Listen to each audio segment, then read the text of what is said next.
Kaysen Boer will lead it off, and on the mound for Florida, Preston Sullivan. Sullivan's making his first appearance of this regional on the mound.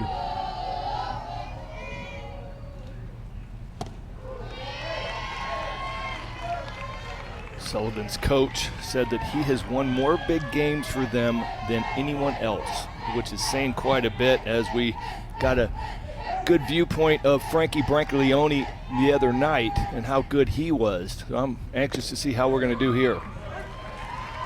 2 balls and a strike. With Brancaglione having pitched twice and Florida having only played 2 games until today, Brancaglione has pitched 10 of the possible 12 innings for Florida, so we have not seen the depth of this pitching staff. No, we really haven't. They got a huge break, and I hate to say it that way about North Carolina having to go home, but that really set their pitching staff up to be strong throughout, and then they clinched early with the big win the other night. Brancaglione was just special. Full count to Kaysen Boer, 3 for 11, 5 walks in the regional. Parents Josh and Heather. And he is on base again. The top 3 in this Tennessee lineup came into this game 20 for 40 with 10 walks and 23 runs scored in the regional.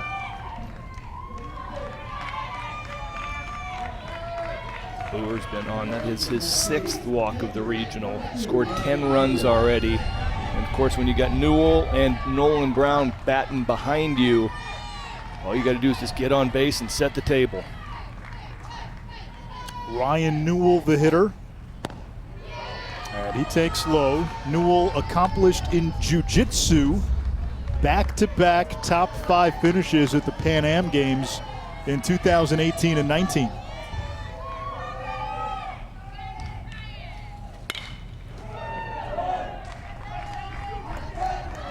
Coach calls him a fierce competitor. So far this region, he's 6 for 13, a home run, 5 RBI, 3 walks. He's also scored 6 times.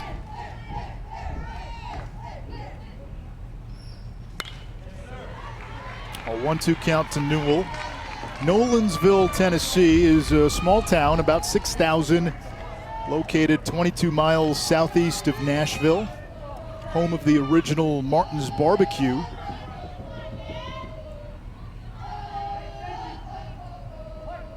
Close to Nashville, you can see the Vandy influence on the uniforms. Part of that has to do with the on-deck hitter, Nolan Brown. His dad, Scott, is the pitching coach for Vanderbilt. Although by the time this regional's done, we may have to start referring to Scott as Nolan's dad. I totally agree. Nolan Brown has just dominated this regional. Up the middle and through. A clean single by Newell. And there's 2 on, nobody out for Nolan Brown, who's been the best player in this regional.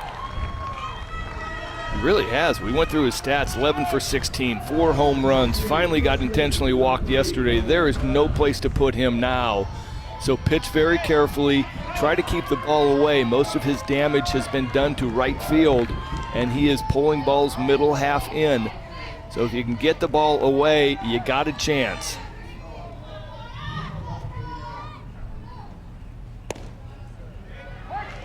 Sullivan clips the corner, 0-1. Good pitch.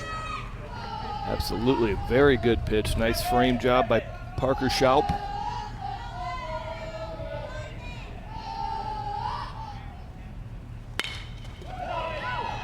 On the ground is second. Stern feeds second one. The relay to first in time, and Florida does the impossible. They retire Nolan Brown. He got a pitch to hit. Great play at second base by Zach Stern, going to his left. Spins and hits Brennan Jones on a perfect strike at second base. Here it is again. Fastball middle of the plate. Ground ball ranges over to his right. Perfect throw. Comes across the bag and throws a strike to John Thornton. We'll get a pinch hitter here for Tanner Jackson. It's Rocco Stark. First pitch swinging, grounder to Schuett. Brennan Jones across the diamond, and Sullivan wiggles out of trouble. The team, it's every single guy does his job, it seems like, but I've heard Tennessee's pretty good. It looks like they're playing the Vanderbilt Commodores here, so they got their work cut out for them. All right, so going back to your Little League days, who was your favorite player? Who were you trying to emulate? So my favorite player growing up was Richie Sexton. I always liked him since I was a kid. He was always like a taller guy, and we kind of hit similarly, and he's somebody that I always looked up to and loved watching play. What's it like for you now, somebody who's established, a star in the majors, when you watch these kids at 11, 12 years old? It's awesome. It brings back for some of the best times in my life, where when I was their age playing baseball, and to have the opportunity to play on TV like they do, it's a huge deal. And that's what I told them when I talked to them the other day. I said, you guys have to enjoy this and cherish the moment, because it's such a cool opportunity when you're 11 or 12 years old to get to do this. So again, I'm so happy for Mark and so happy for the team that they're getting this experience. It's really cool. And Zach Stern, a leadoff triple for Florida. A really nice piece of hitting. Wild pitch. Stern's going to score, so Trey Mancini comes on. He's the good luck charm. 1-0 Florida.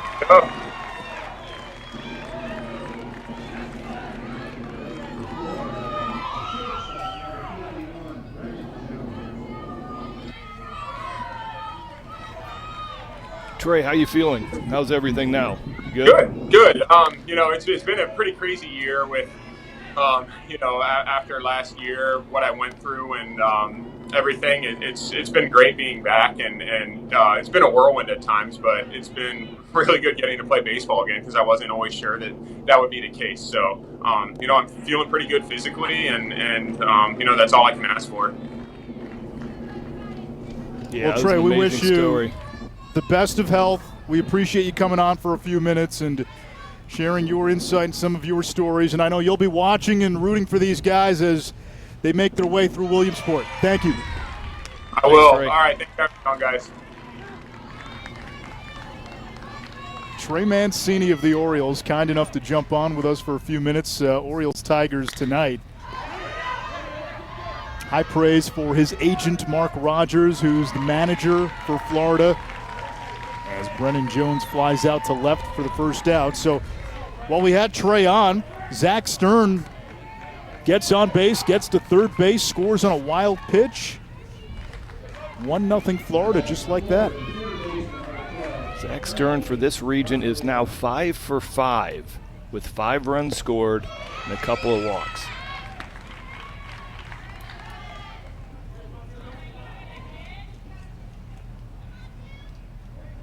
Frankie Brancaleone, the hitter. And he looks at a strike, 0-2. Brancaleone was the star Monday night. Drove in a couple at the plate, and then a shutout going the distance to help Florida secure a spot in the Little League World Series.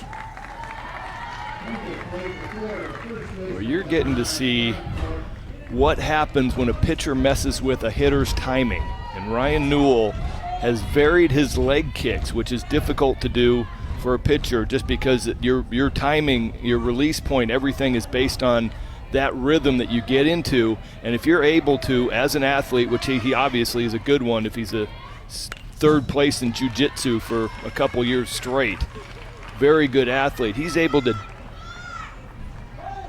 differ his leg kick, so he'll slide step every once in a while. He'll do a high leg kick, and that slide step that he just struck out Brancaleone on just threw off his timing completely, and Frankie was just left with a defensive swing. So keep an eye on that, because he's going to give these Florida hitters some fits with the leg kick, no leg kick, almost quick pitching sometimes. John Thornton's the hitter. 1-1 count. His favorite athlete will be inducted into the Hall of Fame next month. That's Derek Jeter.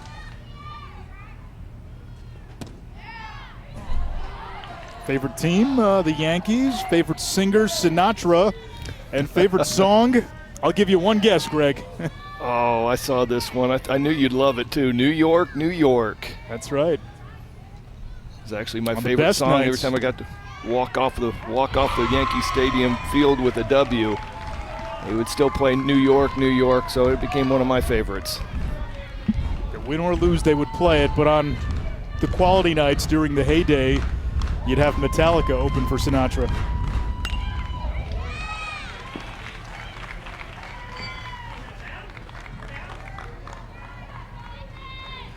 Check this out. Check out this shift right now that Tennessee has on John Thornton. They have the second baseman, Satinoff, has moved over to shading off of shortstop. The shortstop's playing ultra deep. And I don't think I've ever seen a shift this way on this side of the field. In fact, I'm quite sure I have never seen this shift. Third baseman Tanner Jackson is back on the grass. This is a lot of respect that they're giving to John Thornton. And he's going to beat that out for a hit. So he hit it into the shift, but Pearson was so far back there, he had no play, and Thornton is on with 2 outs. Yeah, I'm just not quite sure why you would do this. This is a routine ground ball to shortstop that is fielded cleanly and perfectly, and your shortstop has no play because he's playing out in left field. I haven't seen enough of John Thornton to see what that respect is earned from. But I tell you what, single. if he just poked one into right field, that would have been an inside of the park home run, easily. Yeah, I mean, I understand why you would do it, and I understand why they're able to do it in the big leagues to right field with the second base shortstop shifting over to right field. But moving it this way is giving the guy a free single all over the field. And you're just hoping he hits a fly ball somewhere because you've taken your left side of your infield out of play. 2 balls and 2 strikes. Newell, the pitcher for Tennessee, pitched Saturday 4 shutout innings, 2 hits, 4 strikeouts. And Sullivan caught looking. He could not believe the call, but Brian Diamond says strike 3. Top of the second, 1-0 Palm City, Florida, Southeast Regional Championship. Both of these teams have punched a ticket to Williamsport, and if you're wondering, well, why does a regional get 2 teams? This year, because of COVID, there are no international teams competing in Williamsport. Normally that would make up half the field, so to have the same number of teams in the field, every regional from the U.S. will send 2 teams, so that's the semifinal winners, and the regional championship will determine seeding, and it obviously determines bragging rights. You get to hoist a trophy, you get to dogpile not once but twice.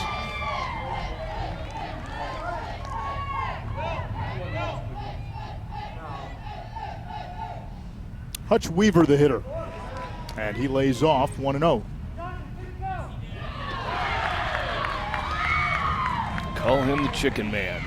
He called himself the Chicken Man. I don't know where that came from, but he's having a very good regional. 5 for 10 so far, 6 runs scored, a couple RBIs, 5 walks. Just finds his way on base.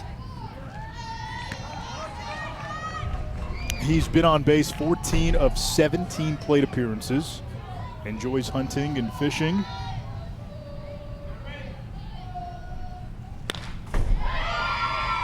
Lifted to left field, and he is retired by Moorjohn.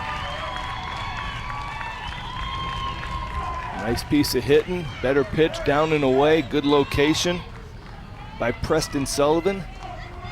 Seen a couple guys that throwing pretty hard by Little League standards, and we're able to locate. These guys are fun to watch. Gabe Shepler is the catcher. He'll bat.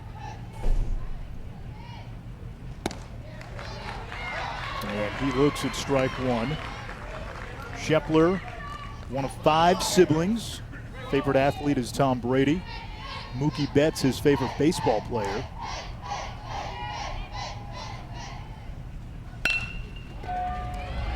On the ground to short. Brendan Jones across the diamond. Greg, we've seen Florida in this regional only 2 previous games, but the 2 constants, they pitch well, and boy, do they pick it in the field. Yeah, they really do. It's fun to watch, and you're sitting there. It's amazing that you have to tell yourself that these kids are 12. They're fielding everything. They're making the right plays. They had a great cutoff and relay last night or 2 nights ago to gun down a runner at home plate. They are very advanced for this age, and they deserve to be going to Williamsport. Will Drucey serves one down the line. Moorjohn knocked it down. It trickles away. And Drucey to second with a 2-out double.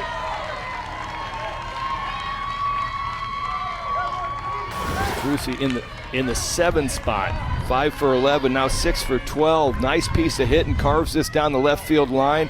I love the effort by Moorjohn to try to knock it down and keep him to a single. It's just a tough play diving out in left field. Gets it in quickly and keeps him to a 2-out double.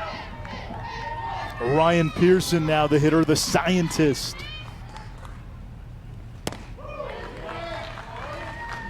A chess whiz. He studies Latin, speaks a little German, French, and Spanish. He, his dad, and his brother operate a radio station. Coaches said far and away the smartest kid on the team. That nickname's going to stick. It has to stick as long as he plays baseball, the scientist. Driven out to left field. Moorjohn giving chase, makes the running catch for out number 3. A busy inning for Moorjohn in left field. It's still 1-0 Florida after 1.5. Find a Little League program near you.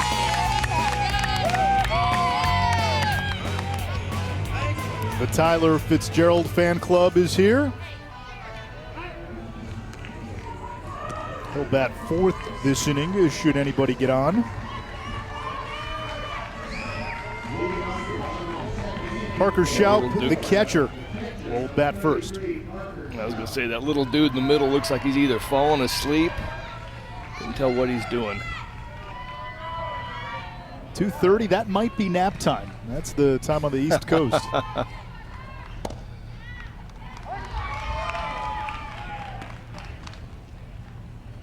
Schaup celebrating a birthday today. One of 3 players, or actually his birthday was yesterday. One of 3 Florida players who had their birthday yesterday. He might have had the best quote of anybody about what his favorite piece of this tournament is, and it's getting away from his parents for a week. That's right. I mean, best comment of the regional by far. See, he just turned 12, but he already has an advanced copy of How to Be a Teenager. He's ready for next year, that's for sure. Yeah. All right, for you kids sitting at home, take a look at where he's holding the bat. This is just great. He's choked up. Ryan Newell's throwing the ball pretty firm. And look at how far he's choked up on the bat handle, giving himself a chance to get around on that fastball. He works a leadoff walk, so the leadoff man on for Florida for the 2nd straight inning.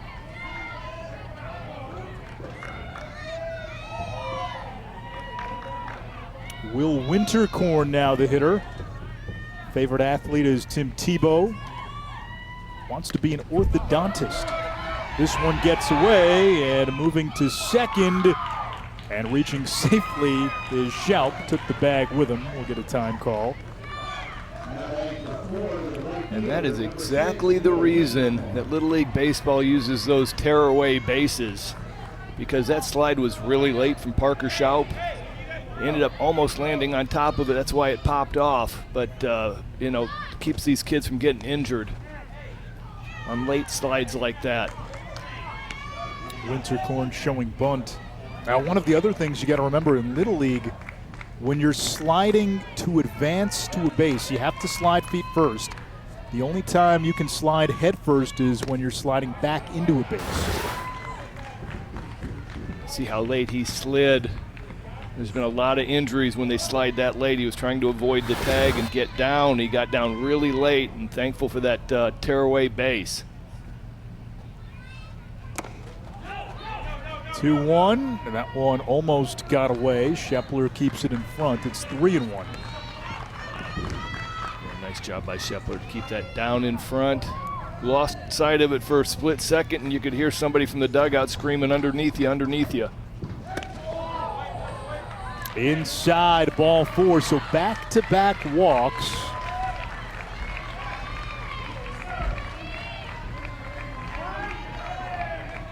And Evan Moorjohn is due up.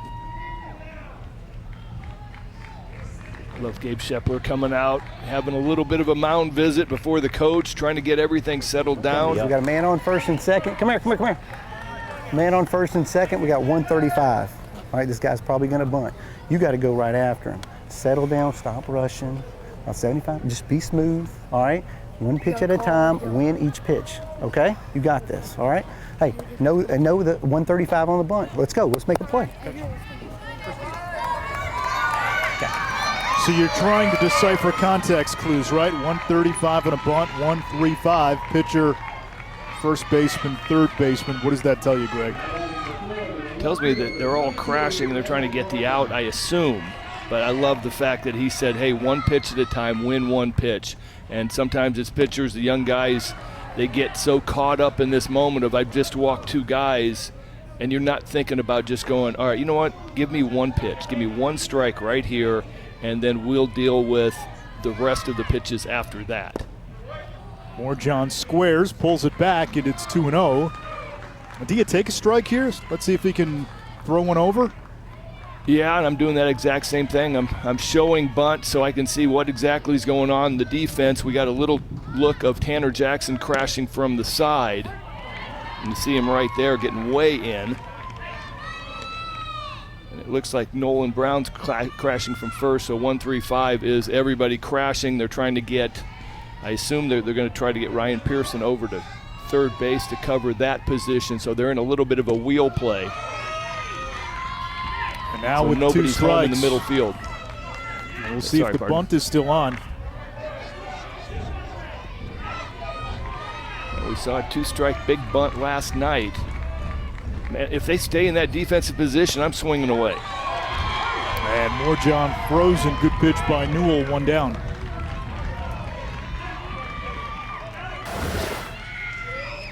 Newell's got some good stuff, and you see he got it on the inside of it a little bit, almost turned it over, and I think that's what his coach was telling him, was just back it down to 75%, which might be a little bit too low, but you get the idea of just control yourself, relax. We don't need you to throw 100% or 100 miles an hour. We just need you to throw good strikes and just be firm. McLean Lewis, who's been a clutch pinch hitter for Florida, will step in for Tyler Fitzgerald, and he swings and misses 0-1.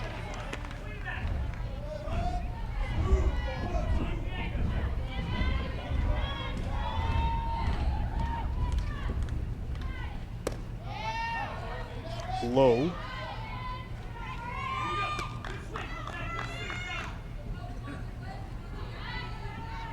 McLean Lewis goes by the nickname of Meat. Not sure where that one came from, but good healthy hack, and we've seen him. He will give it a rip. He says that the best part about Little League is hitting nukes.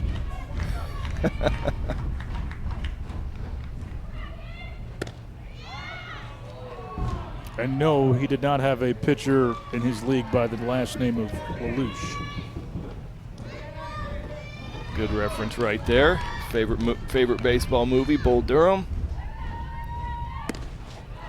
Outside, 3-2. That looked to be a changeup. He got way on the inside of it, and you saw how it's almost like a screwball changeup where he gets way on the inside of it. I'm talking about Ryan Newell, and it dies away from the right-handed hitter. A walk to Lewis. When you say he gets inside of it, what do you mean by that? Well, normally when you throw a fastball, you stay behind it, and you create the 12-6 spin or a 6-12 spin. What he's doing on that changeup is he's getting inside of it, so he's leading with the index finger or the thumb. And when you do that, it creates a spin that diving away from right-handed hitters. It's a talent. It really is. If he's able to do it at this age, it's impressive. I've seen a couple pitches that he's made that he is creating that spin, and it's the opposite of what they'd call a slider or a cut fastball, which goes, for him, it's going to be running into a right-handed hitter. But it just gives the look of here he comes again, and then all of a sudden it dives off away from the hitter. 2 balls, no strikes on Zach Stern, who doubled and scored in the first. He is 5 for 5 in the regional with 2 walks.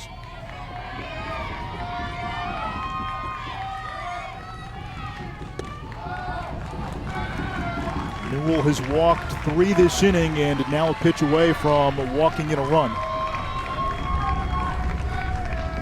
And give him a little bit of a window here to try to get out of this jam, but these kids are playing for the Southeast Regional. You want to, you obviously want to win, but you don't want to tear apart what the coaches have said is their ace on the mound.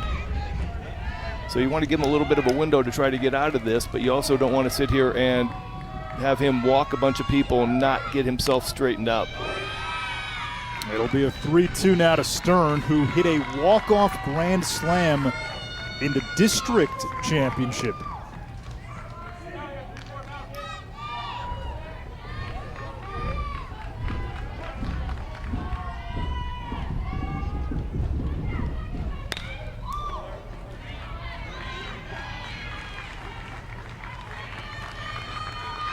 Piece of hitting to spoil a good fastball down and away. The coaches say that Stern's ability to set the table as a leadoff has propelled them all summer. So he is their go-to guy to get things going. He's fought off some tough pitches here.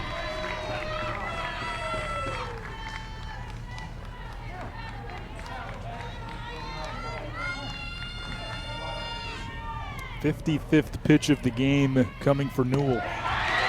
Upstairs, ball 4. Stern works the walk.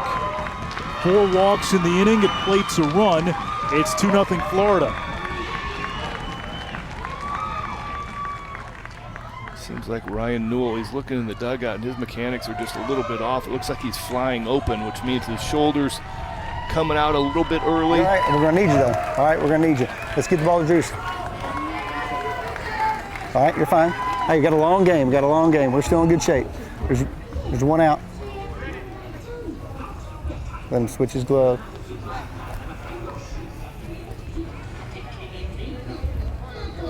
Out of the pen and watch the pitching motion.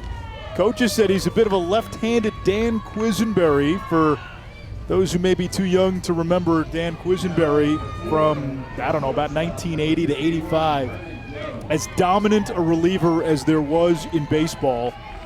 Played for the Kansas City Royals, part of that 85 World Series championship team. Yeah, he was the best closer in the game at that point, like you said, in the early, mid-'80s. Man, low arm slot. It's going to be giving these left-handed Florida hitters fits. Now there's Quiz on the left.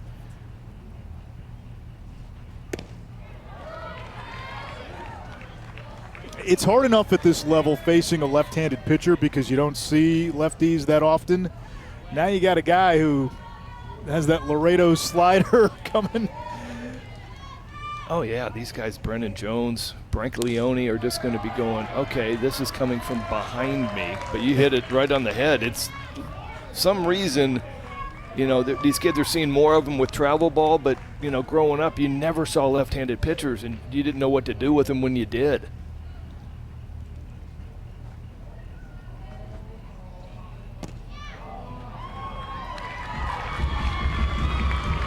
A walk to Jones on 4 pitches, 5 walks in the inning. Another run scores, it's 3-0. We just haven't seen this out of Tennessee. They've been so good going through the losers bracket. And right now, you just, we talked about it in the open. You just wonder if there was just a little bit of deflation because it's been such a hard road for them going, losing on Saturday the way that they lost and then fighting back for all these games. It's just been a lot of walks, and this game's getting a little bit deflating.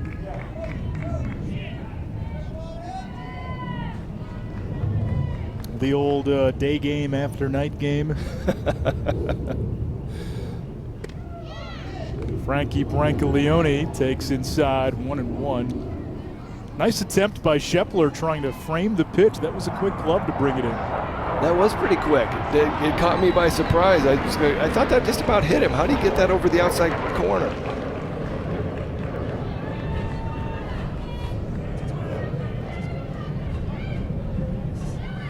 Looks like we have a flyover. Yeah, I thought it was a little weird. Shepler kind of calling timeout and waiting for the planes to go by. Brancaleone down the right field line. Diving catch is made by Weaver. And the runners have to hold where they are. Yeah, put a star next to that one. A SportsCenter Top 10 nominee. Hutch Weaver, this is a great play. Diving, gets up quickly, gets the ball in, keeps the runner on third. Did not go back to tag up. I think that was McLean Lewis at third base. What a great catch. Hutch Weaver. If that gets past him, that clears the bases. John Thornton slices it foul. They had an unusual shift on him last time. There was no right fielder. I just can't see them doing that again. With the bases loaded, you got to force out. You got to play almost straight up. Take your chances, and they are back to normal now.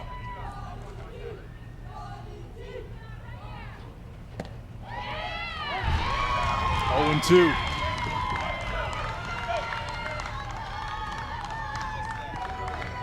Drucy has found the strike zone now. Took him a couple pitches, got the leadoff walk to score a run, but has settled in nicely. And the submarining lefty gets Thornton.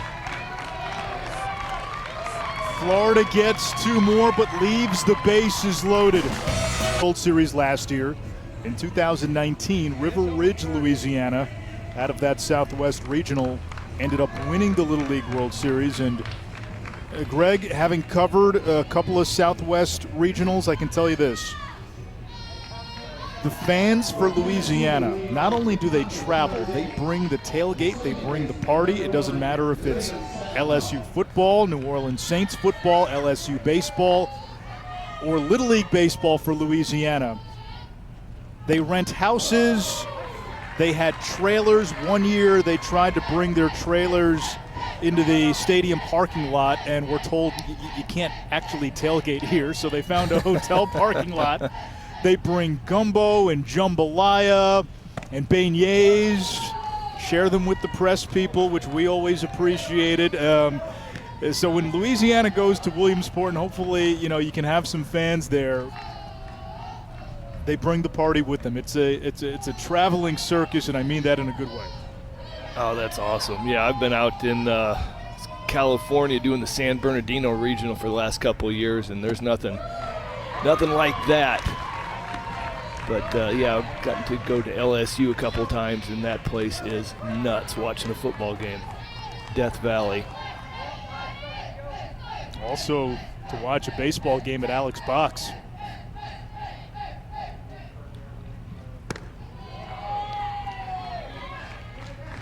Oh, 2 got balls William and 2 Satin off at the strikes. plate. Yep, number 9 hitter. He's played a fine second base in this regional. I was about to say the same thing. If you guys get a chance watching it, I hope we get to see him make a couple plays because he is fun to watch at second base. Down on strikes. First strikeout for Sullivan. He's been up around the eyes on a couple pitches and then gets over the top of this one, able to finish the ball down in the zone.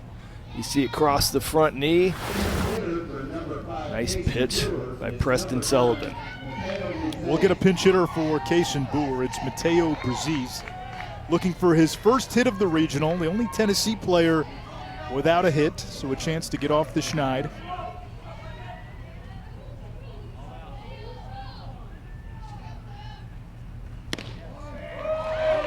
And takes a strike. Yeah, Brazis wants to be a marine biologist when he grows up. George Costanza on line one.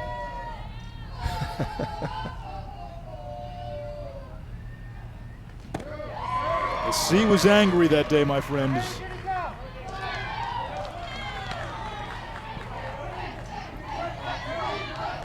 Good call, good take.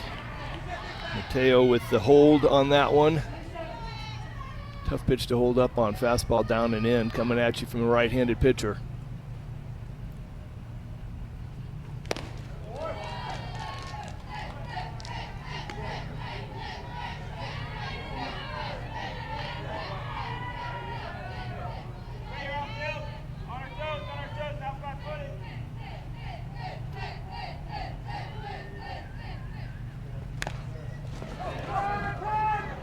That one hit him, 2-2. He's had a knack for getting hit by pitches, not on a foul ball. He's been hit 5 times since the state tournament began. You know what? Both of these teams have found ways to get on base, and a couple of them, if they needed to get hit, man, they've gotten hit. They've rolled their backs into it, and the proverbial take one for the team.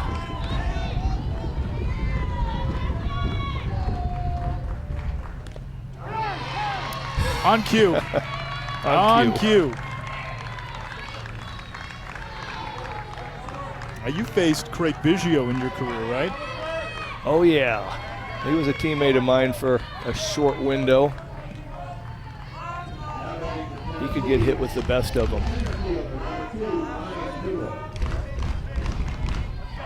Mateo caught that one, it looks like, in the back of the elbow. This is not the place you want to take one for the team at. This hurts a lot.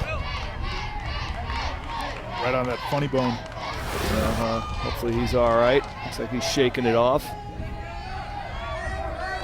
For all those people at home who are saying don't rub it, don't do anything, don't show that it hurts. It hurts. You can rub it if you need to.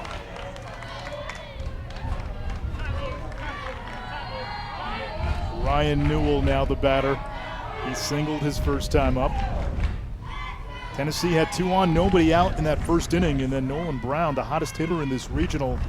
Through the glove. Right now you're pitching to the glove. Don't aim it, right? Throw it, okay? Just be aggressive. We're fine. You got a great defense behind you. Let's go after him, okay? Hitting a guy's part of the game. You beat Preston Sullivan right now and get after it, okay? Through the glove. Think about that, okay? Get your extension, okay? Have some fun. Let's go. A little pep talk from Mark Rogers. I was about to say, first inning, Tennessee had 2 on, nobody out, and Sullivan got Nolan Brown, the hottest hitter in this tournament, to hit into a 4-6-3 double play. Yeah, he's been the only guy, it seems like, to get Nolan Brown out and trying to work fastballs away. I love the talk by Coach Rogers, just giving him a little bit of a motivational speech. You know what? Be you. Throw the ball through the glove, which means don't throw it to the glove, which is, it feels like you're kind of aiming it a little bit. Just extend and feel like you're trying to throw the ball 100 feet. If home plate continued and there wasn't a catcher there, you're trying to throw it as far as you can on that downward angle.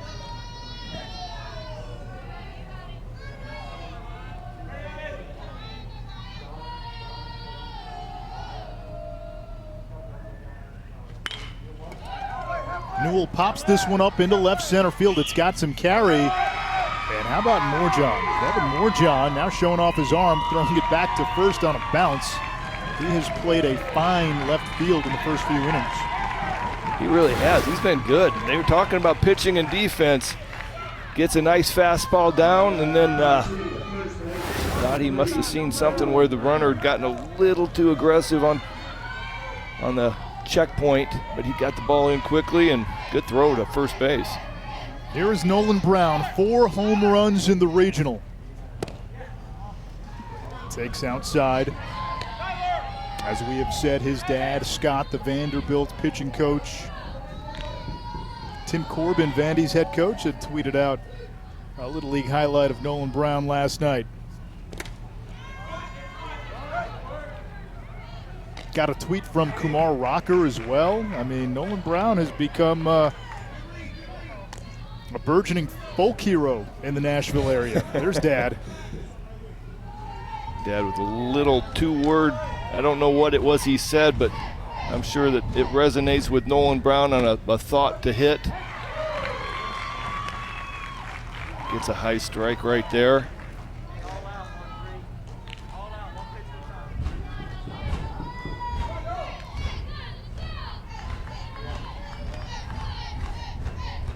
He's the team captain. Had the game-winning hit against Goodlettsville in the districts. That was Nolensville's big rival, beating Goodlettsville. That usually means you got a chance to get to regionals. You talk to the coaches, they say it's usually one of those two teams. Nolensville was known as South Nashville before, and whoever can emerge from districts usually gets through states and gets through regionals, and in this case, Nolensville got through districts, states, and they're headed to Williamsport as well.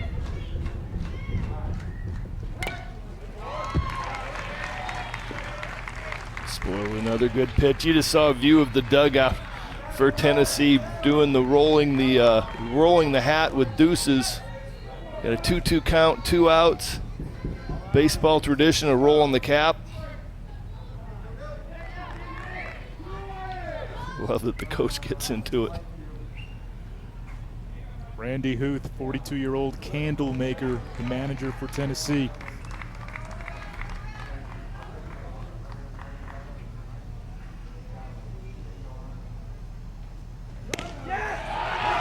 Check swing, and Brown caught looking.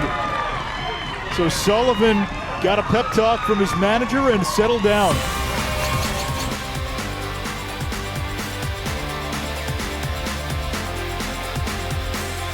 Great fastball away, locks up Nolan Brown. We are 3-0 here in Warner Robins. Mark Rogers, the manager for Palm City, Florida, also a sports agent. We heard from Trey Mancini, one of his clients, and another client, Russell Wilson, tweeting out congratulations after Palm City punched a ticket to the Little League World Series Monday night.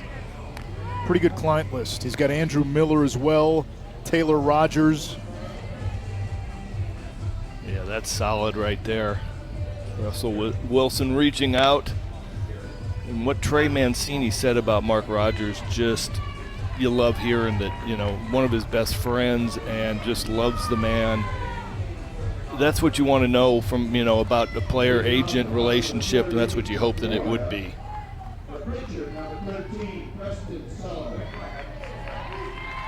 A couple of defensive changes for Tennessee. Mateo Brazis will remain in left field, and Jack Rhodes takes over behind the plate. Preston Sullivan rips it foul.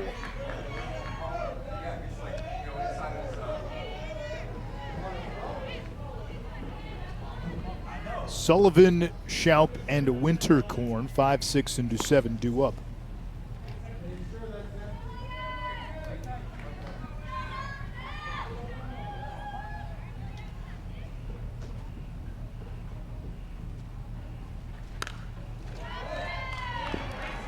And Sullivan says his favorite player is Trey Mancini, one of Mark Rogers' clients, and Trey was kind enough to join us in the first inning of the game.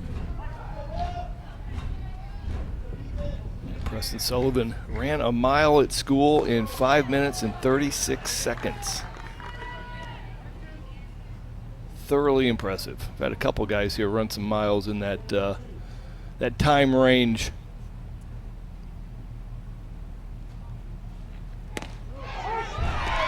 Drusi freezes Sullivan, 1 down. That freezes a lot of people, Anish. That ball down and away looks like a backdoor breaking ball. We saw Nolan Brown doing it yesterday when he was on the mound. This looks to be a little bit of a slider backdoor, perfectly located. Preston Sullivan is seeing this ball in the middle of the left-handed batter's box as it's coming at him and has just no chance of pulling the trigger on that. He hadn't seen that pitch at all. He'd seen a couple fastballs in, and all of a sudden here comes a backdoor slider. Mason Galdiz will pinch it for Schaup. His favorite athlete, Christian Yelich. His favorite team, Yelich's former team, the Marlins. See, the Marlins have fans.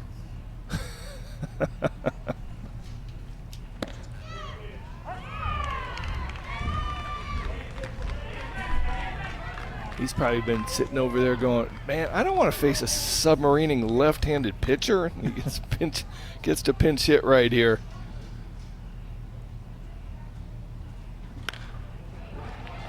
All right, I got another one from your era. Lefty who came from the side who was death on left-handers. Paul Ossenmacher. Yeah, that's a good one. See how he starts the shoulders. Actually, he starts the shoulders down, and then the arm slot's almost parallel with the shoulders. It doesn't get as low as Quisenberry, but it still gets down there, and it's going to create fits for left-handed hitters. They're just not used to the ball coming from behind them as much as it does right here. Ossenmacher is a good one. I played with a guy in Detroit, Mike Myers. Oh, yeah. Who was a little bit lower than that. Randy Johnson in Arizona for a year. He's maybe a little bit higher than that. Strike 3. So Galdiz down on strikes, third strikeout out of the bullpen for Drucy. Drucy shows him a couple of fastballs, and then this slider or breaking ball is going to start right at his hip and break right into the middle of the plate. And you see that first initial reaction is to get that hip out of the way. And just look at the way he finishes. So kids at home, if you're watching this, that was the perfect finish with he's bent over and low. If you want to throw a low pitch, you want to throw a low strike, you have to get low as you're releasing it.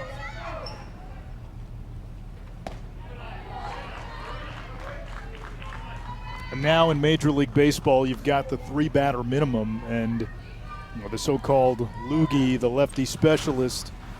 Now that role has basically become extinct.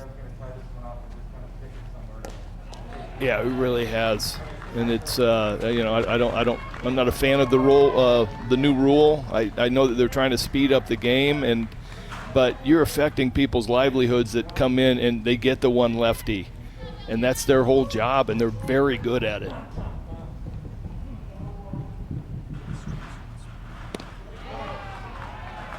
Reno to Dylan Thomas, the pinch hitter. All right, here's another one.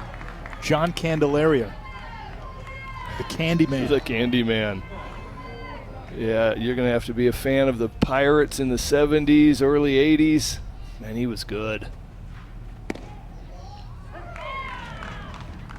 How about those Pirates uniforms? Do a Google search. The We Are Family 79 Willie Stargell team.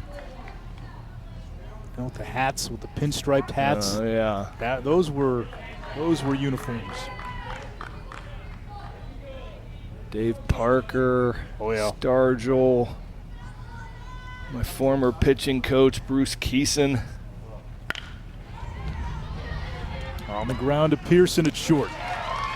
And that does it. A 1-2. He was just fun to watch. He was electric when she was pitching out there. Sensation. Tanner Jackson, that one falls in. And Jackson on with a leadoff single.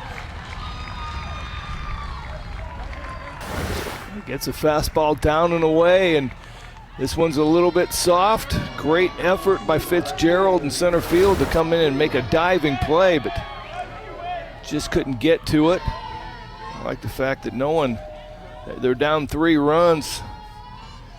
Stays put at first base, doesn't try to risk a double. The one thing we've seen from Tennessee, they can score and score in bunches. They've scored at least 2 runs in an inning 11 times in this regional. They've scored entering play in 15 of 27 innings. So in 11 of those 15 innings, multiple runs. They put up 23 in the first game against Alabama. 23, and that was in 3 innings. 3 innings. Yeah, that was impressive, but most of their numbers, I mean, you got guys like Drew Wagner sitting on the bench. He's 4 for 11 with a grand slam here. Rocco Stark, 6 for 11. He's sitting on the bench. You know, and you go all the way up and down the lineup, and it's just loaded with guys that have been hitting. Jackson able to take second, so a man in scoring position, nobody out.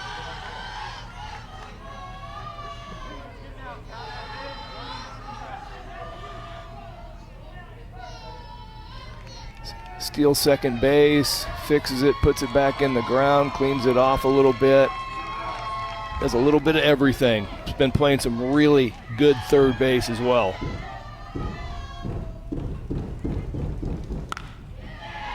Weaver wraps this one into right field. Catch is made. Strong throw to third, and no advance by Jackson. Will Wintercorn out in right field. Yeah, this ball was well struck by Hutch Weaver. Right at the right fielder, Wintercorn. He's hoping for somebody to tag to show off this arm. Gets it up the line a little bit. Nice throw.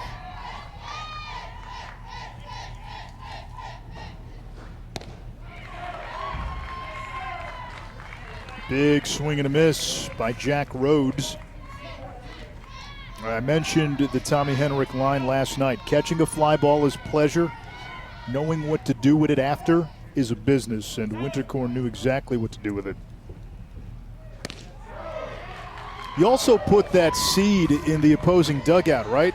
All of a sudden everybody says, whoa, did you see the right fielder make that throw?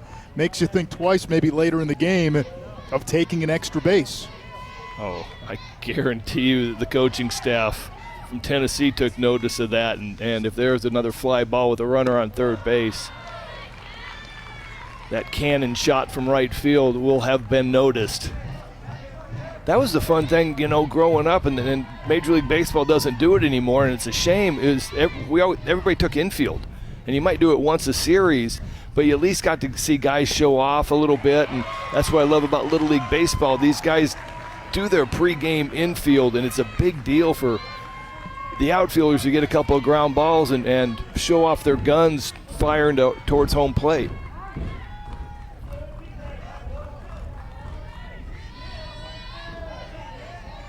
Two count to Jack Rhodes, whose favorite book is Satch and Me, about the great Leroy Satchel Paige.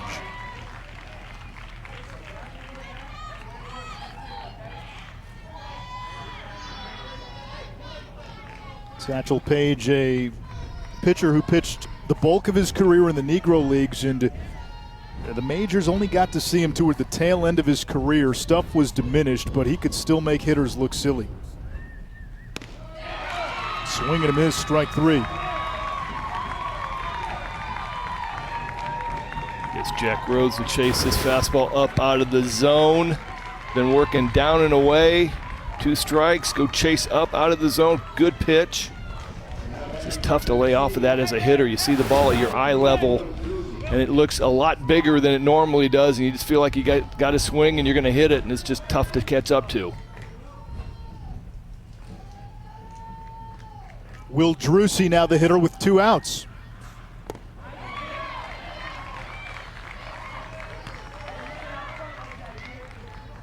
Another fastball down the way. Drucey's done a nice job since coming in to pitch. Started off, we talked about the 23-0 game against Alabama to open the region. Drucey was 4 for 4 that game. Jackson will try to go to third, and he's in there. The ball got away.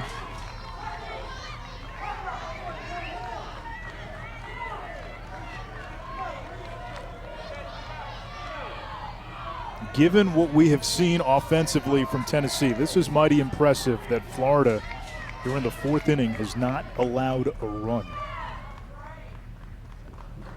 Well, it's been a lot about the pitching. Preston Sullivan. It's been pitching and defense Popped up. Jones makes the catch, and that'll do it. Welcome back to the fans. It's great to have Little League Baseball back again this year. That sure is. Last year with COVID, no Little League World Series, no regionals, no districts, no state tournaments, and we've got fans, we've got teams going to Williamsport. We get to see the boys of summer in all their glory with Greg Olson and Ish Schroff. Both of these teams have already punched their ticket to Williamsport, so this is for the regional championship. It will also determine seeding for Williamsport. But as we mentioned earlier, Greg, you and I, we cover college, we cover the pros, and we're always wondering from our end, what does this game mean? What's the significance? What's at stake?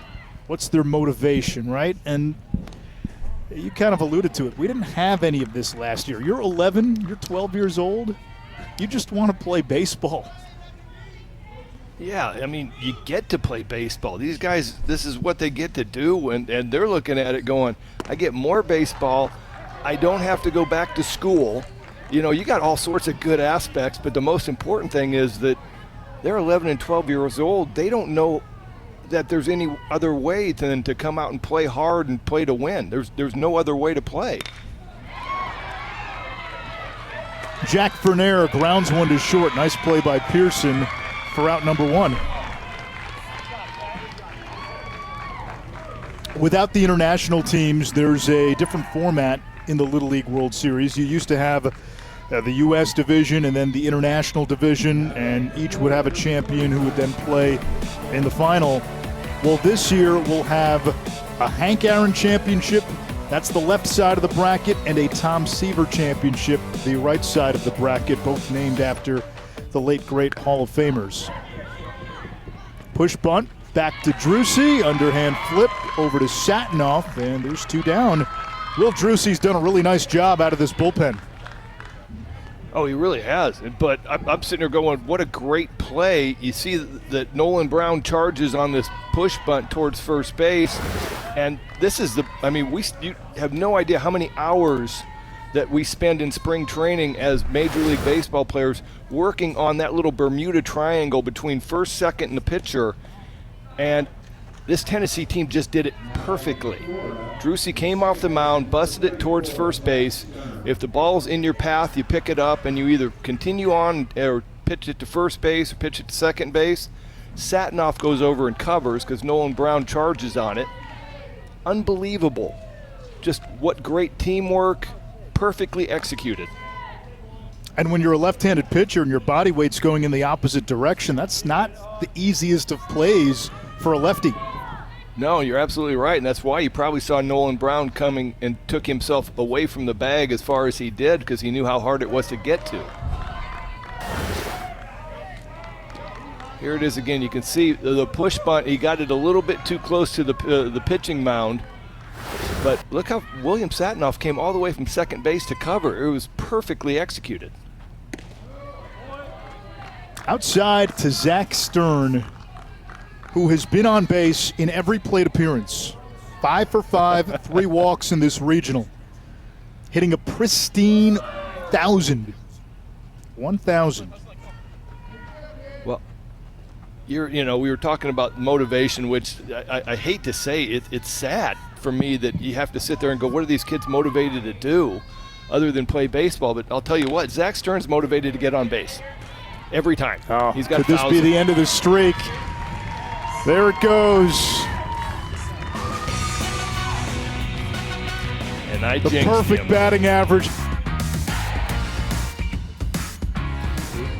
Walker Buehler, another Vandy product, but I love the Philly jersey he had. It looked like it's the cutoff sleeves, and he's got the separate blue sleeves underneath. Man, that's pretty advanced Little League right there. And as I'm looking at these uniforms, never had these in Little League. I can guarantee you that. These are pretty good unis. Think about what the Dodgers have. I know they're chasing the Giants for first place, but Buehler, if Kershaw can make his way back, you've got Max Scherzer in the mix. Scherzer may be your Game 3 or Game 4 starter in the postseason at this point. Yeah, unbelievable. Unbelievable the staff we've gotten put together.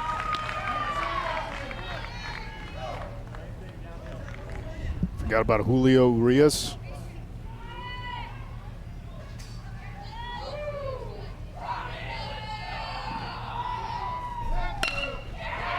Ryan Pearson into right center field. That gets down.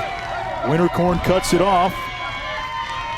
Defensive positioning there, holding Pearson to a long single. Well, you were talking about Winterkorn's arm and him showing it off, and what was that going to do? Well, this is going to keep Ryan Pearson from trying to take second base on a ball in the gap. Nice piece of hitting by Pearson, the scientist. I want to call him the mad scientist. I stick with the scientist, but great piece of hitting. Fastball away, drives it out to right center, knowing he's down 3 runs with 6 outs left. Wisely stays put at first base. So an RBI chance, or not an RBI chance, a chance here for Drew Wagner, who in his player introduction gave everybody a nice roll tide. Yes, he did. You know what? I've forgiven him for that. You know, being an Auburn alum, I wanted to give him a War Eagle back, but couldn't do it through the television screen. I wish we had your reaction. Up the middle and through a seeing eye single. Pearson stops at second, and Tennessee will bring the tying run up. Wagner has been hitting this whole regional. This ground ball is what the proverbial seeing eye single. Looked like we had a little bit of a miscommunication between Brennan Jones, the shortstop, and Zach Stern as to who was taking the bag and who was going to go get the ball. And they both actually went to the bag instead of getting the ball. Hey, you did great. You did great. 60 pitches, 61 pitches. I couldn't ask for more. You got us here. We got a 3-0 lead with 6 outs to go. I couldn't ask any more of you. You were fantastic today, as you've been all year, man. Very proud of you. Hey, go play. Go get your first baseman glove. Let's finish this game, okay? Here we go. Good job. Hey, come here. This is where you wanted to be. You told me this is where you wanted to be all summer long. This is where you wanted to be. Well, now you're here. Let's see what you got, all right? It's Old John right now. Old John, all right? Challenge, all right? We got the top of the order coming up. Nobody better than you. Let's go get them. Here we go. John Thornton will take over on the mound for Sullivan. 4+ innings. And Mark Rogers says you don't need the shades on the mound. That would be a new sort of swag. Yeah, I still haven't seen the sunglasses on a pitcher other than maybe once or twice, but they're not going to allow him to have those on top of his hat. So Coach Rogers is just saving time for the umpires and John Thornton to go running his sunglasses into the dugout. But I love the speech. This is what you wanted. Here you are. And, you know, pat on the back to Preston Sullivan for 4 shutout innings.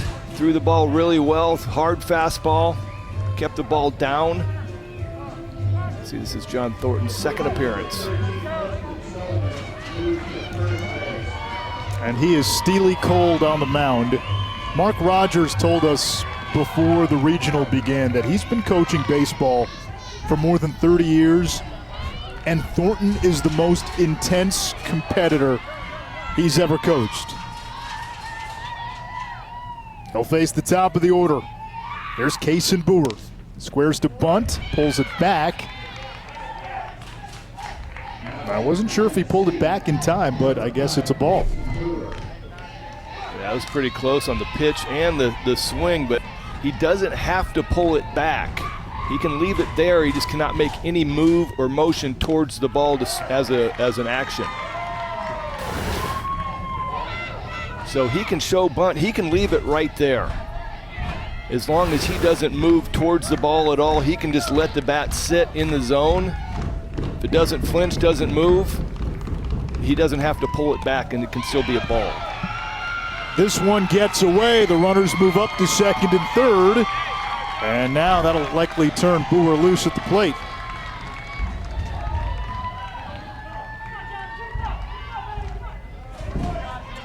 Boer's in our bio packets. Boer's saying was just show up and play. That is absolutely perfect. Let's see if they give him the swing away on the 3-0 count. They say he's the heartbeat of the team, the spark plug. takes low, the bases are loaded. And this is the chance for Tennessee. Newell and Brown, the big sluggers coming up. The go-ahead run at the plate, the tying run now at first.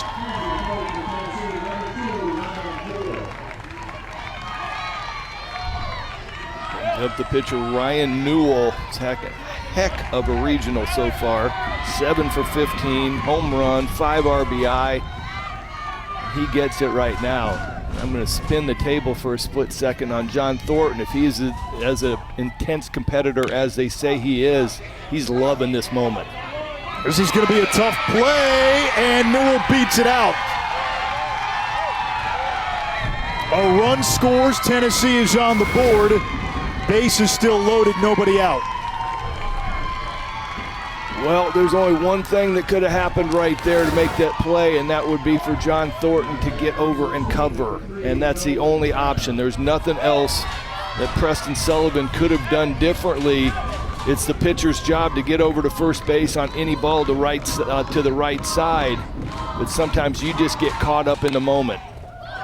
Nolan Brown has been the hottest hitter in this regional. The throw home is dropped. Everybody's safe into run scores. Oh, tough break for Florida. They got what they needed. A ground ball back to the pitcher's mound.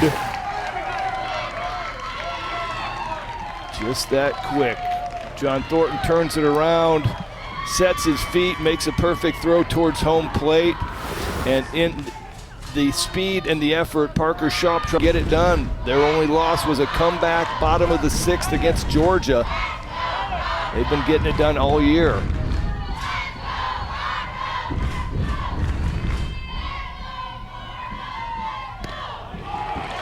Oh, 2 to Stark, whose favorite player, Salvador Perez, homered twice last night.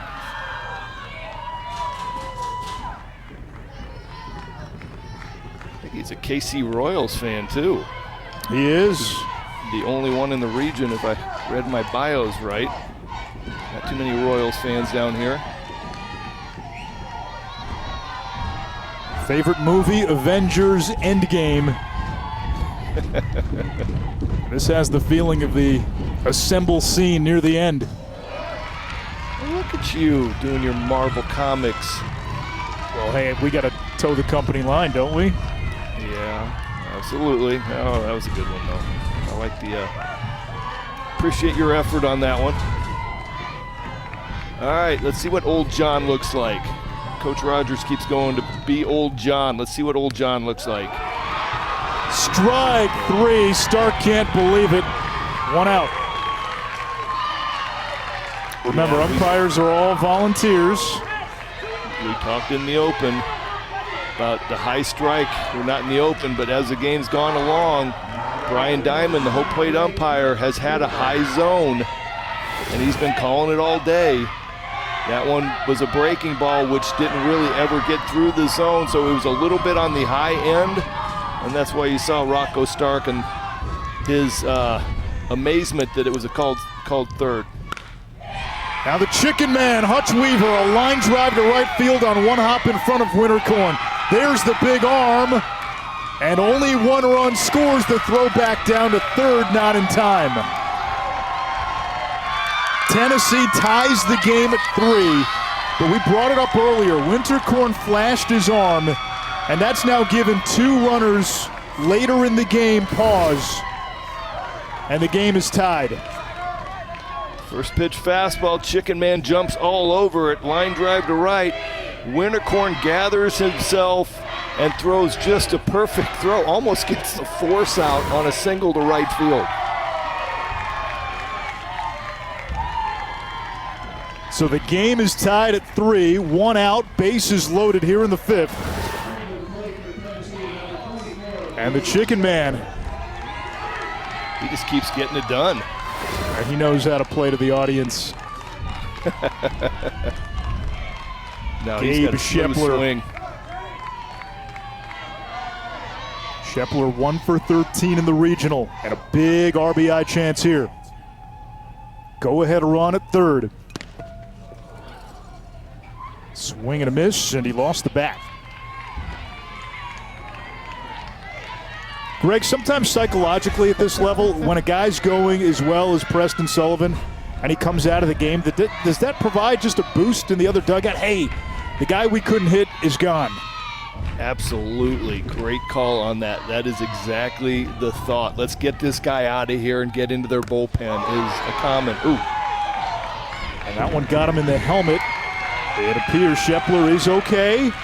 The go-ahead run scores. The base is still loaded. It's 4-3. And the 9th batter of the inning coming up for Tennessee.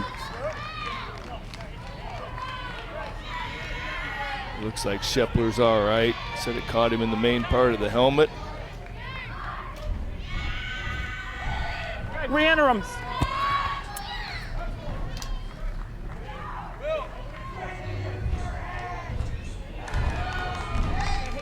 Hey, there's a lot of, look at me. We have a lot of baseball to play here. Don't go out there and get your head down and think you did anything bad. All right? We had a couple of great plays. You had the out at first, we had the out at home. We didn't make the plays, that's all. You did a good job. Go play right field, catch the ball, be great, okay? Let's throw strikes, okay? Hit your spots like you always do. Brendan Jones. Dylan Thomas, the new pitcher. 4 runs in, Tennessee with the bases loaded. The new pitcher for Florida is Dylan Thomas. His birthday was yesterday, just turned 12. Parents Tara and Scott. Favorite band, the Florida Georgia Line. If he could travel anywhere, Williamsport. Guess what, kid? You're headed there. Both Tennessee and Florida have a spot reserved in the Little League World Series. Today's winner determines the regional champion. Florida led 3-0 entering the 5th inning. 4 runs in here for Tennessee. Still batting, bases loaded, 1 out. Will Drucy, the hitter. This is Dylan Thomas's second appearance as he threw 14 pitches on the 6th of August in 1 inning. 1 hit, 1 earned run, a strikeout and a walk. On the ground through the right side for a base hit. Winterkorn tracks it down. 2-run score. Here comes the 3rd. Drucy to 3rd with a bases clearing triple.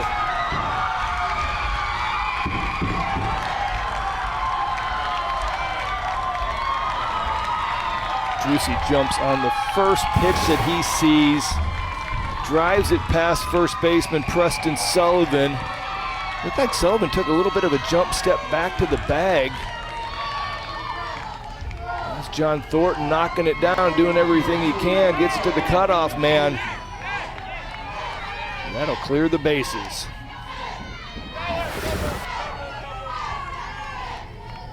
Well, you talked about big innings, Anish. How's that one? A 7 spot in the 5th. Pearson. This should get another run in. Caught by Fitzgerald. Drucy will score an 8-run 5th inning. And it's gone from 3-0 Florida to 8-3 Tennessee. First pitch fastball, F8, sac fly, nice piece of hit, and he gets something to hit, drives it deep into center field. Tyler Fitzgerald does everything he can to make an all-out effort to get this ball into the plate, but it's just too far out into center field to get anything done. Pearson had started the inning with a single. Wagner singled up the middle. He'll bat for the 2nd time. Here's Wagner taking a strike. It was single, walk, another single. That scored a run, and E2 scored another run. After Stark struck out, Weaver delivered an RBI single. Shepler was hit by a pitch to force in a run, and then Drucy a 3-run bases clearing triple.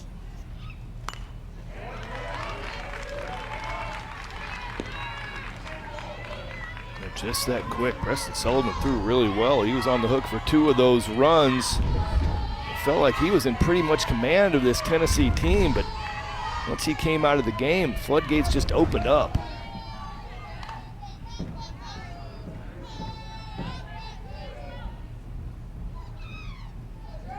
Wagner, the 11th batter of the inning.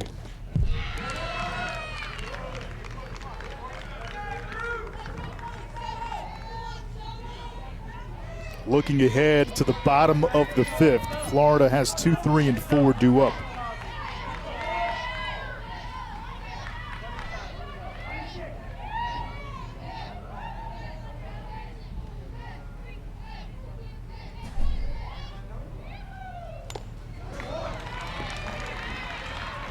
Both teams again headed to Williamsport. The winner will get a better seed in the Little League World Series and also gets to celebrate our Southeast Regional Championship. Yeah, and also you feel like there's going to be a lot of momentum going in. Whatever team ends up winning this, had to come back from a deficit, was able to fight through it. You feel like they're going to get a little bit more momentum from this win.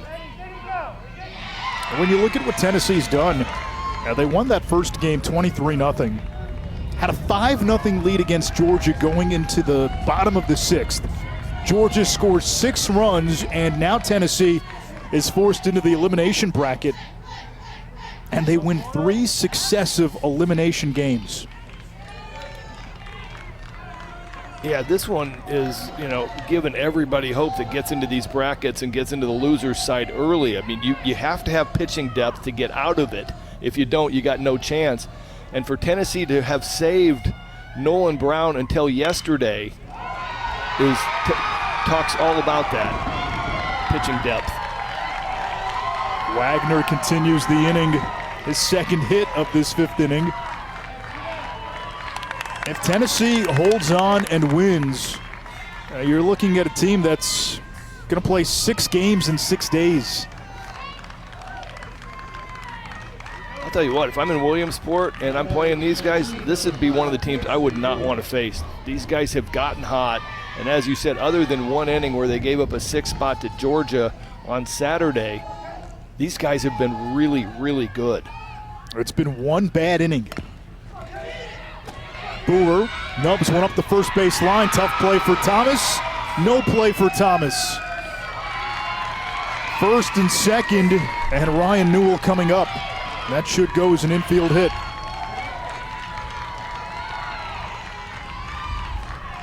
That would be a swinging bunt, perfectly located. I think about the only thing Dylan Thomas could have done different is maybe let this ball try to roll foul, but I don't think it was going to. I think he made a good decision on trying to pick it up, but the only hope of getting an out is maybe to let it go foul.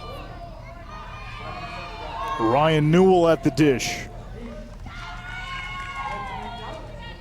Greg, this may be getting ahead, but Tennessee, win or lose this game, going to Williamsport. And what we've seen over the last week, a team that has pitching depth. Grounded to first, off Sullivan, everybody's safe. And the bases are loaded for Nolan Brown, who is the player of this Southeast Regional. The point that I was going to finish was, this is a team that can go to Williamsport. They might be dogpiling in Williamsport in a few weeks. Yeah, these guys are really good, and that's what I was saying. Was Nolan Brown was saved until now. That ball took a nasty hop on Preston Sullivan. He bodied it up, which is perfect. Hopefully he's all right. Looks like he is. Hang in there. Hang in there. Here we go. I got you.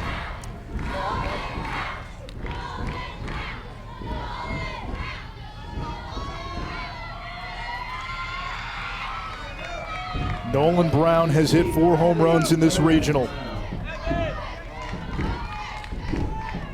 11 for 19. He's driven in 11. A chance to knock in 3, maybe 4 more. They've tried to pitch him away today, and it looks like he's just getting a little anxious. He's pulling out. That front shoulder's just pulling out a little bit, and he's just rolling over ground balls. He's got a ground ball to second base. They turned for a double play.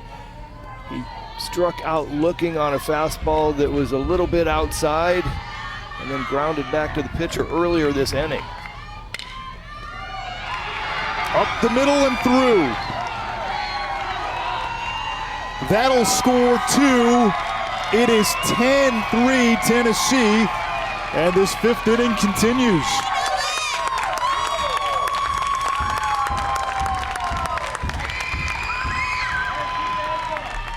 Brown gets a fastball away, drives it back up the box. Dylan Thomas puts the hand out there, just can't reach it. Another single, scores 2.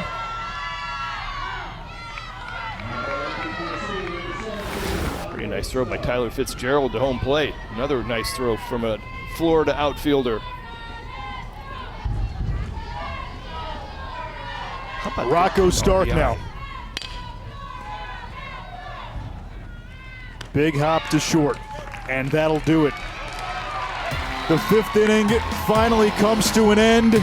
It was just a big snowball. A couple of singles get started. Preston Sullivan leaves the game. They bring in John Thornton, and then a couple plays don't get made by the Florida defense, which has been really good this whole regional. All of a sudden they don't make a couple plays, a couple more hits, a hit by pitch, and 10 runs, just like that.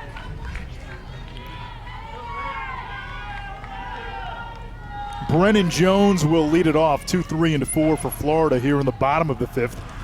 And Drusy, the Quisenberry-esque submariner, still in there. That's the other subplot in this game. Will Drusy came out of the bullpen for Tennessee, and he has really stymied this Florida offense. Yeah, he's done a really nice job of pitching, coming in. You know, both teams got into the bullpen, and look what happened. It's like this kid has stabilized the game for Tennessee, and we just saw what happened when the bullpen came in for Florida. Just Tennessee opened up the floodgates.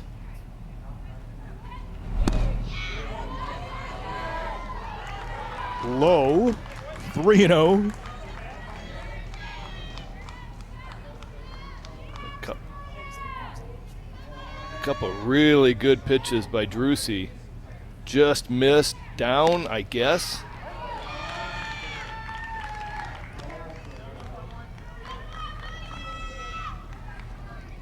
Three balls into strike now to Brennan Jones. Inside, ball 4, a leadoff walk for Florida.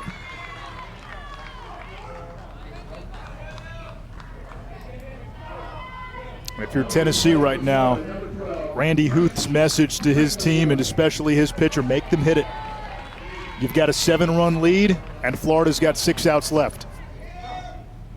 Yeah, you just saw him say, hey, you threw some really good pitches right there. Shake it off, nothing hurt.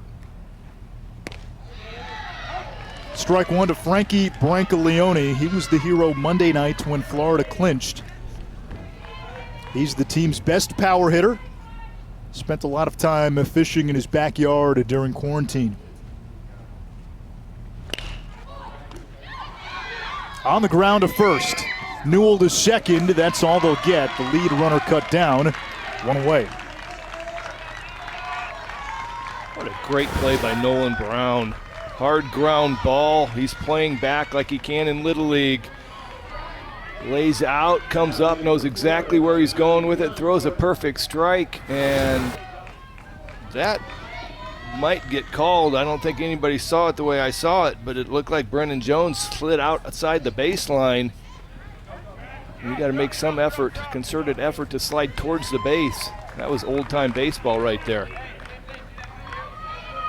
Passed ball on Rhodes allowed Brancaleone to move up to second. Yeah, you can't do that anymore, you're right.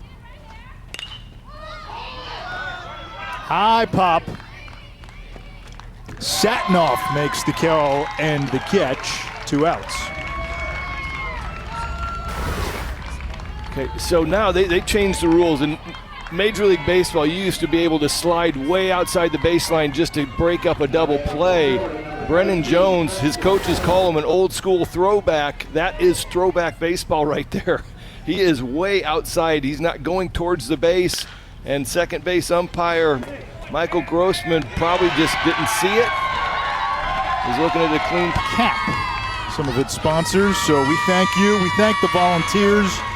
Anish Shroff, Greg Olson with you. It's been fun the last few days watching these teams play, watching the emotions of 11 and 12-year-olds. This means so much to them. It takes all of us back. It reminds us why we got into this business. You see the pure love of the game. You see these boys, still boys, on the verge of becoming teenagers and becoming adults, getting one of their last summers in the sun, right? The age of innocence. No, I mean, this is baseball at its purest form, like you said. It's just fun to watch. They're doing everything they can to win this game, and the emotions that they have before, after, brings back a lot of great memories of, you know, the greatest game. So many lessons to be learned when you play sports, when you play Little League, as Hutch Weaver swings and misses. I'll tell you one, Greg. When I started playing Little League, both my parents were immigrants. They weren't from here. We didn't know what we were doing, and I was that kid out in right field. They hoped that the ball would not come to me. And the first year I was so bad, I think 45 at-bats, I had one hit. And if I hit a foul ball, I mean, everybody would clap. And my dad said, all right, we got to figure out a way to get you better. So with a tennis racket, he would hit me pop-ups in the front yard. So I learned how to catch. We'd go to the cages a couple of times a week. Next year rolls around, and, you know, they stick me out in right field as Weaver's down on strikes. And they say, all right, this kid's not going to catch the ball. First game, fly ball comes my way. I run in, make the catch, double the kid off of first. First at bat, I hit a double. After that, I never played the outfield again, played second base. But it was an important lesson that instead of quitting, instead of saying, I don't want to do this anymore, you find out that if you actually work at something, you can improve and you can get better. And that's what Little League always represents to me, that it was something I was really bad at, and then I failed at it. And then I got better, and I improved. And eventually, I think as a sixth grader, I made the All-Star team. That is a great story. It really is, Anish. I appreciate you sharing that, because Little League Baseball means something to everybody. It means more to, you know, for me, it's the coaching and the time spent with my sons at different levels and coaching, you know, their friends and being able to contribute to these kids growing up and the lessons that they've learned through baseball. It's, I love your story. The hard work paid off, you know, and turning around to be an all-star 2 years later or a year later. Good stuff. I can guarantee you there was never a Little League game that I had a bullpen phone. Nope. You just yelled and they could hear you, right? That's what you had to do. Well, I hoped I had enough kids on my roster that I could send somebody down to go catch the kid that I was having warm up. You know, most of the time it was me sending down an assistant coach, or actually me doing it and looking at the assistant coach going, okay, you got it, I'm out here.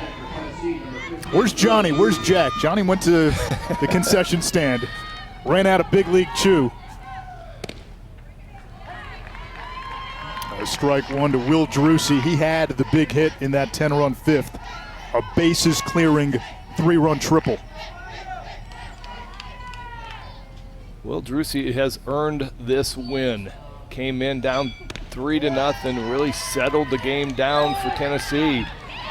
Offense opened up.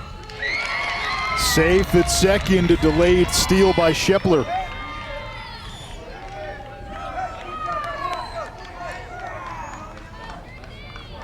Nice piece of base running. Looked like he took off right when catcher Parker Schaup is throwing the ball back to Dylan Thomas.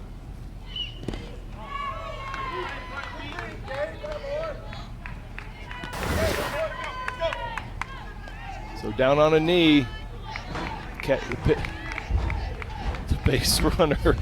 Wow, nice piece of base running. He just waited and waited. And he's like, all right, if you're not going to get off your knee, I'm just waiting for you to toss this ball back, and I'm gone.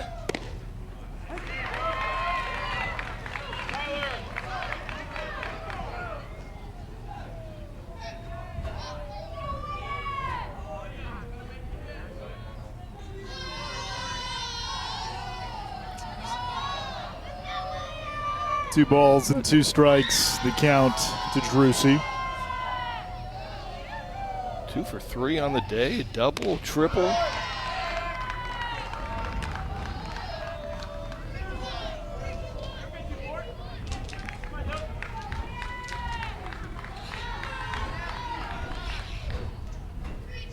In the bios that we got, Will Drucey, obviously you're good at pitching, Will, so you can add that one to your bio, but the only thing you put was you're good at cooking grilled cheese. Brancaleone twisting to make the catch. We were talking about this the other night. I wonder, what does that entail? Are you using a special kind of cheese? Is it, not your regular variety? Is it not American cheese or cheddar? Are you using, Manchego cheese? I don't know. What kind of cheese are you using? The fancy kind? Cheese blend, but I want him to remember now that when next time he gets a bio for Williamsport, I'm good at pitching. Very good. On the ground is short. Pearson retired. It's the last chance for championship. Both of these teams going to Williamsport. The winning team will have a much more favorable seed.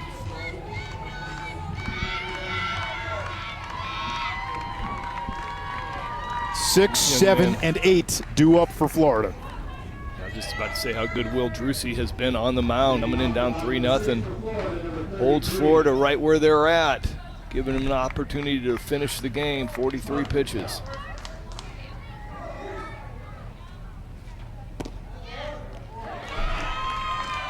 Parker Schaup takes a strike, 0-1, the catcher.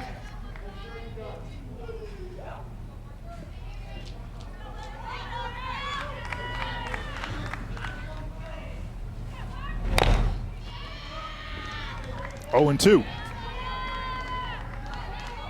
It's pretty amazing. I'm watching Drucey on the mound. We're getting from the viewpoint that we have in center field, and he is getting his grip as his leg is coming up. So you'll watch him in the glove. He's fiddling around with the ball, which is great, which is fine, but all of a sudden it's like still fiddling for his grip, and he's picking up his leg and doing that. And he freezes Schaup. 1 down, 4 strikeouts for Drucey, who's now pitched 4 innings out of the bullpen. No hits, 2 walks, 4 strikeouts, no runs.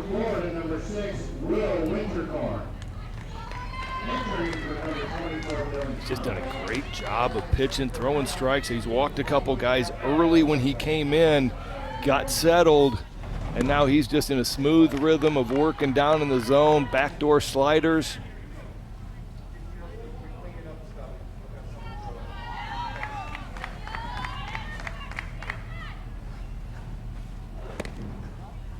Two 2-0 to Will Winterkorn, who has flexed that right arm of his in the outfield today.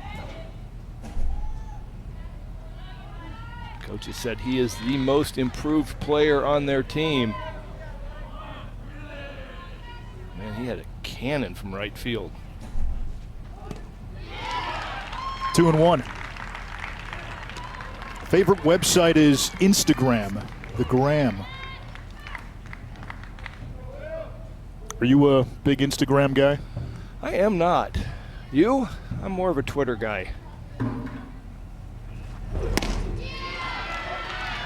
Strike 2. I like Twitter. I stayed off of it for a month over the summer. Wish it was longer.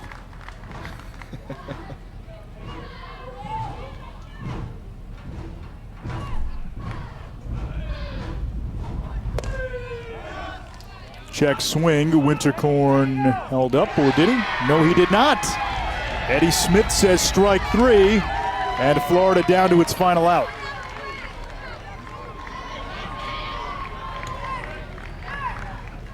Well, good pitch down and away. Winterkorn just could not hold up. Let's see it from this angle.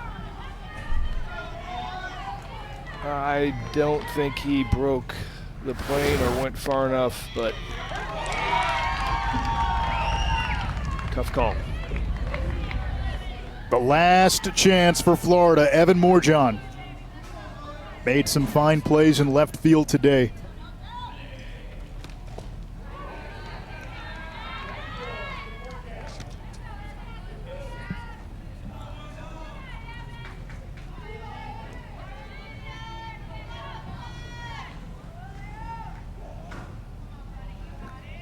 Moorjohn wants to be a firefighter or an MLB player when he gets older.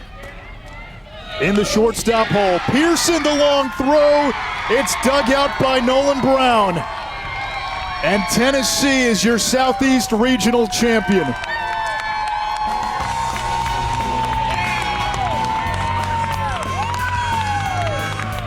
Nolensville, Tennessee will head to Williamsport